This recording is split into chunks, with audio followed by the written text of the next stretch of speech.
Olá, meu livro, tudo bem com vocês? Rafael aqui mais uma vez. Hoje nós vamos falar de uma obra que não pretende ser um clássico, né? Vamos colocar assim, e tão poucos críticos o colocam, né? A colocam assim. E nós falaremos de um livro que, de alguma forma, traz uma novidade na literatura que discute o próprio fazer literário, enquanto ele descreve as suas memórias, vamos colocar assim. É um livro que, para mim, futuramente, talvez seja um dos livros mais importantes do nosso século XXI. Mas só o tempo dirá, né? Como dizia um professor meu, o tempo decanta o que merece ficar para nós, né? Para o sempre.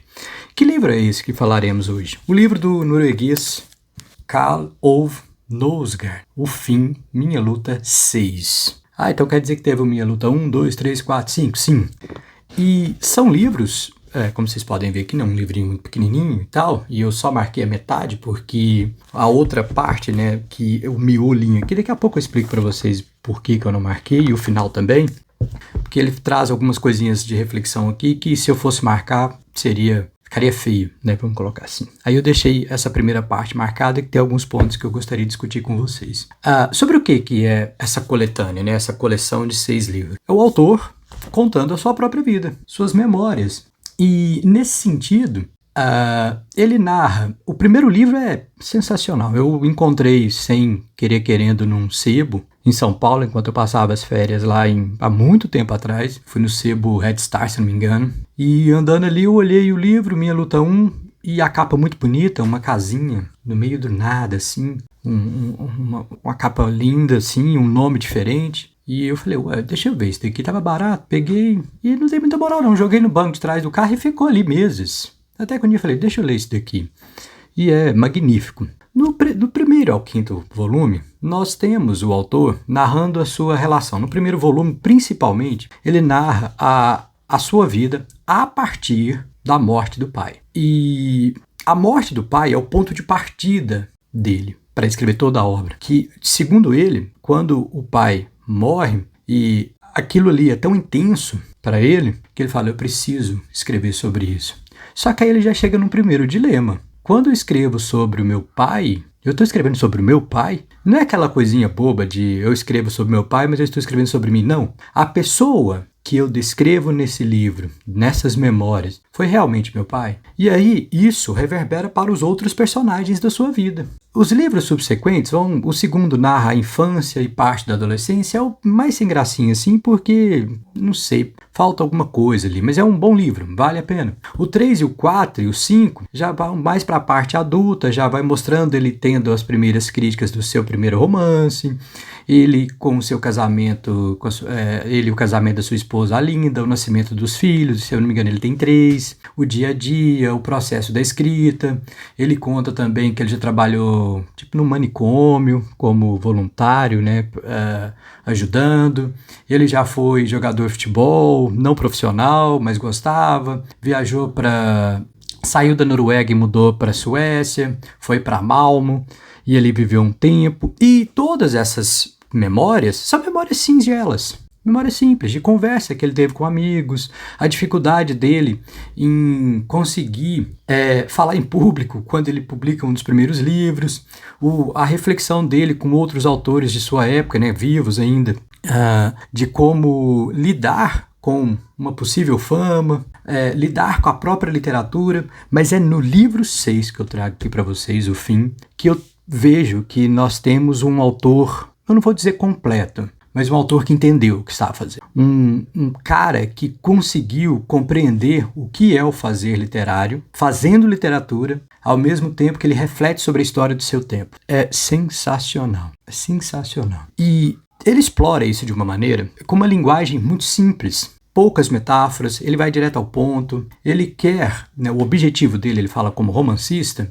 é escrever a realidade dele. Mas como? Aí nós vamos entrar aqui um pouquinho nessa obra. Ele começa pensando o seguinte, se eu escrevo, né, como eu disse, sobre o meu pai, eu estou escrevendo sobre meu pai, e aí ele faz uma longa reflexão sobre as obras de John Fosse, né, Peter Handke, Coetzee, o próprio Don DeLillo, Joyce, o Homero, e ele vai mostrando que a literatura ela é uma arte que é peculiar demais, porque ela usa um instrumento que outras artes, como a pintura e a música, por exemplo, podem abrir mão. E que instrumento é esse? A linguagem. E a partir do momento em que a linguagem é utilizada na produção literária, né, na produção da ficção, na busca da realidade, nós temos um filtro muito fininho, vamos colocar assim, para separar o que é realidade do que não é realidade, do que é ficção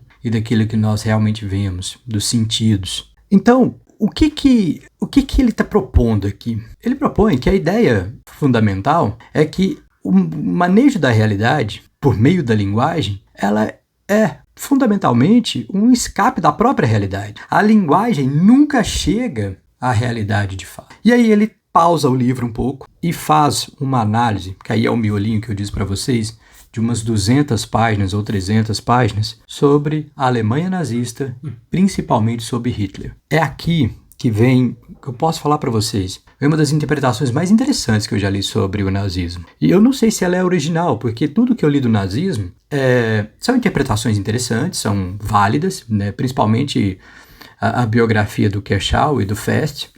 Aqui ele vai fazer uma crítica à biografia do Kerschau, mas é uma crítica válida, porque já foi feita outras vezes. Mas o que ele traz é um ponto interessante, que é o seguinte. A partir do momento que o nazismo surge na Europa, na Alemanha, e aí ele pega dos anos 30 para frente, né, do século passado, nós temos um problema. A Europa pós-nazista, vamos colocar a Europa pós-Segunda Guerra Mundial, né, 45. A Europa pós-Segunda Guerra Mundial não é a mesma Europa do que pré-guerra. Ou seja, o século XX, marcado por duas grandes guerras, pelo Holocausto, pelo nazismo e tudo mais, ele é um século de acontecimentos tão profundos que ele vai fundar literalmente uma nova realidade. Não existe mais a possibilidade de retornarmos ou de vivermos no mundo que passou pelo Holocausto. Entende o que eu falo? A cultura de massa é um elemento que vai promover isso? Sim. O industrialismo também. O capitalismo? Idem. As ideologias? Sim. E ele traz um ponto interessante que é o seguinte. A partir do momento em que a Europa é assolada pelo nazismo e a linguagem nazista se impõe sobre os alemães, né? E depois sobre o mundo, e o que é a linguagem nazista? E aqui é uma reflexão minha, tá? A linguagem nazista é a linguagem da redução, da associação. Ou seja, eles conseguiram elevar a linguagem a um nível da mediocridade, né, do médio, vamos colocar assim, em que todas as pessoas, por meio da linguagem, conseguissem sentir aquele drama nacional proposto por Hitler e pelos nazistas do seu círculo mais íntimo, certo? O drama nacional é uma ideia apenas. O nacionalismo é uma ideia. Mas como que eu vou transferir essa ideia num sentimentalismo? Numa necessidade absoluta de heroísmo, de resgate do passado? Então o nazismo, ele foi um teatro muito bem construído, onde as pessoas não perceberam que viviam uma grande ficção e aceitaram todos os termos dessa ficção. E essa ficção era uma realidade muito cruel, em que milhões de judeus foram mortos nos campos de concentração, húngaros, albaneses, ciganos, pessoas com questões, deficiências motoras, cognitivas, etc. Homossexuais, uma leva de gente que não era considerada pura, né? Então veja, é interessante porque onde ele quer chegar com essa ideia? Se ele está escrevendo sobre a vida dele, né? Um norueguês de 40 e poucos anos, falando que leva os filhos para a escola, que tem dificuldade de falar com a esposa que ela não limpa a casa, porque ela é muito depressiva. Por que ele está fazendo essa reflexão sobre o nazismo? E acho que aqui que é o grande ponto do livro e que transforma o Kalow, ou Knausgaard, né? Kalow-Knausgaard, num autor brilhante. Porque ele percebeu que depois da Segunda Guerra Mundial, o relativismo, né, ele vem como uma forma de evitar as ideologias absolutistas, utópicas, e tenta colocar tudo do mesmo patamar, todas as coisas, tirando delas as hierarquias do bom e do ruim. Olha aqui, olha isso. E a arte, que é essencialmente utópica, porque visa o impossível, colocaremos assim, né, o perfeito, ela passa por esse drama. O nazismo, ele perde na Segunda Guerra Mundial. Mas o que ele fez, a destruição que ele causou, ela é inegável. E a destruição não no mundo dos homens apenas, na morte e no genocídio dos judeus, mas na linguagem. E qual o papel da literatura nessa linguagem, né? Nesse resgate, talvez, de uma linguagem mais direta, numa linguagem, ou nessa arte mais utópica? Não existe papel. A literatura, ela pós Segunda Guerra Mundial, e os bons escritores, eles estão num lugar em que a linguagem não opera mais como antes. Ela não reflete a realidade. E aí você tem autores que escreveram antes do nazismo, durante e depois, que refletiram sobre as dimensões dessa linguagem que é perdida. Kafka, o próprio Faulkner, certo? Celan com seus poemas. E o que o Wolff está dizendo aqui, né? O que o Nosgard está dizendo para nós? Que a linguagem, ela foi destruída, contaminada por essa redução sentimental que ela provoca. E como buscar a verdade com a linguagem, né, por meio da escrita, sem cair nesse sentimentalismo. E aí ele traz alguns exemplos interessantes. Aqui um deles. Peter Hand, que é um escritor que, segundo ele, talvez seja um dos melhores escritores vivos de todos, né, da atualidade, todos os tempos, não, né, da atualidade. E o Peter Hand, que é um cara muito controverso, porque ele recebe o prêmio Nobel, vários escritores, ativistas mundo afora pediram para que a comissão que deu a ele o prêmio retirasse dele, que não desse, porque o Hand, que nos anos 90, se eu não me engano, nos anos 2000, ele apoiou aquele ditador maluquinho lá da Iugoslávia, abertamente. Né? E um cara que fez muita aí no período em que governou a Iugoslávia. Na guerra civil que rolou e tudo, matando pessoas a sangue frio, né? Grupos de extermínio, essas coisas. E o que o Wolff está dizendo aqui para nós? O que Karl Wolff está dizendo para nós aqui? Que a verdadeira literatura é aquela em que o autor, ele não é o livro que ele escreve. Ou seja, a vida pessoal de uma pessoa, ela não pode ser levada em consideração quando nós temos a obra. Essa aí não é novo, não tem nada de novo aqui, a gente sabe. Mas o que eu estou dizendo? Que a qualidade literária, ela não pode ser medida pela qualidade de caráter e moral do autor. E aqui, recentemente, no Brasil, nós tivemos isso, com o autor do Torto Arado, o Itamar Vieira Júnior, se não me engano, meio bravo, assim, com uma crítica literária de BH, né, que publicou no Caderno da Folha, se não me engano, uma crítica ao seu livro mais recente, esqueci o nome. E ele ficou bravo, ele falou, olha, essa crítica é uma crítica que vai não contra o livro, mas contra a minha pessoa, porque eu sou um homem negro. E é interessante, porque quando você lê a crítica, você não vê nada disso, você não vê falando, olha, é um livro escrito por pessoa negra, logo é ruim. Não tem nada disso. É uma crítica do livro mesmo.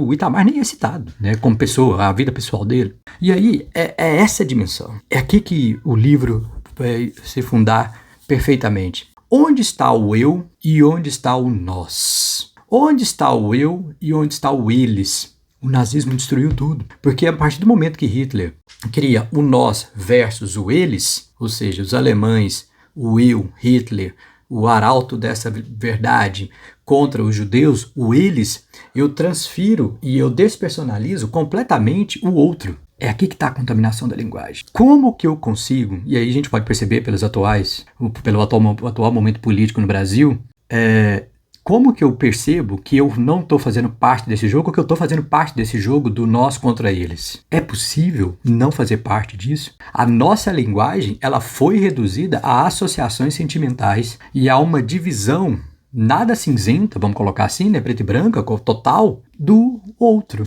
E o mais importante, porque essa linguagem, ela está colocada naquilo que nós chamamos de sociedade. E a sociedade, esse conjunto de indivíduos, ela precisa da linguagem. Para comunicação, principalmente, para trazer e para manutenção da cultura. O que é o amálgama que vai estar, né, ligando o eu e o eles, o nós e eles? É a cultura. E quanto mais a gente dispersa ou se desprende da cultura, mais reducionista a linguagem é. Vocês me entendem? E aí ele está falando, o ponto central aqui é sobre o papel do escritor. Onde o escritor está? Na cultura, na sociedade. Por meio da linguagem, ele provê esse link novamente do eu e do eles. Onde está o escritor? Onde está o pai do Karl Ove quando ele o descreve? Eu e ele. 6 milhões de judeus ainda são 6 milhões de pessoas anônimas frente a um homem chamado Hitler. Ele tem nome E os judeus dos campos? O que aconteceu?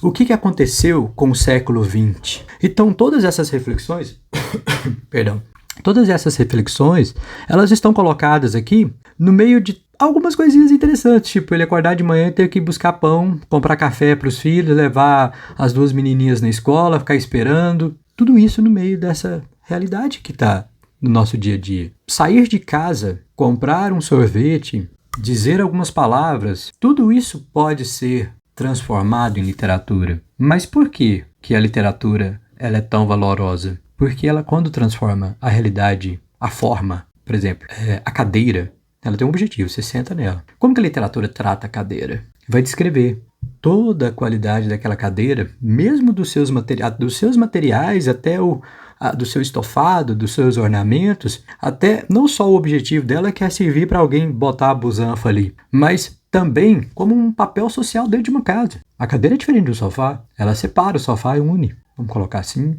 A cadeira individualiza, o sofá socializa. Eu estou viajando aqui, né? Ele não traz esse exemplo, mas só para vocês entenderem que o papel da literatura não é mais o papel utópico da arte de buscar a forma, né, e o valor qualitativo dessa forma, ou o conteúdo. A arte, ela agora está operando no mundo em que a linguagem ela foi reduzida a nada. Já pararam para pensar que nós ainda falamos depois que os nazistas falaram? O que eu estou dizendo? Eles contaminaram a linguagem e nós continuamos a usar essa linguagem contaminada. Eu estava dizendo sobre o atual momento político no Brasil e isso fica muito evidente no que toca às necessidades que nós temos de criar um outro que não seja o eu e o nós. Nós criamos um eles o tempo todo. E por quê? Porque o eles é uma forma que nós temos de nos distanciarmos daquele que nós não queremos próximo. Mas quais são as consequências dessa divisão? A partir do momento que aquele eles não nos serve mais, eles podem ser descartados. Eles perdem qualquer humanidade. E onde está a humanidade? Naquele que eu disse para vocês agora há pouco, na cultura, na sociedade, nas regras. A sociedade nada mais é, o corpo social nada mais é do que uma vontade do que deveria ser a vida. Vamos colocar assim. A sociedade, ela traz suas leis, escritas ou não, a sua moralidade, tudo, porque ela é um vir a ser, né? Olha, o que eu queria de comportamento humano é esse. Por isso que existem as transgressões e tudo mais, porque tem gente que não quer viver aquele comportamento. Então, nesse ponto, o Knausgaard, ele nos coloca para pensar em milhares de coisas, milhares de coisas. E deixa eu ver se eu acho um trechinho aqui, eu separei ontem.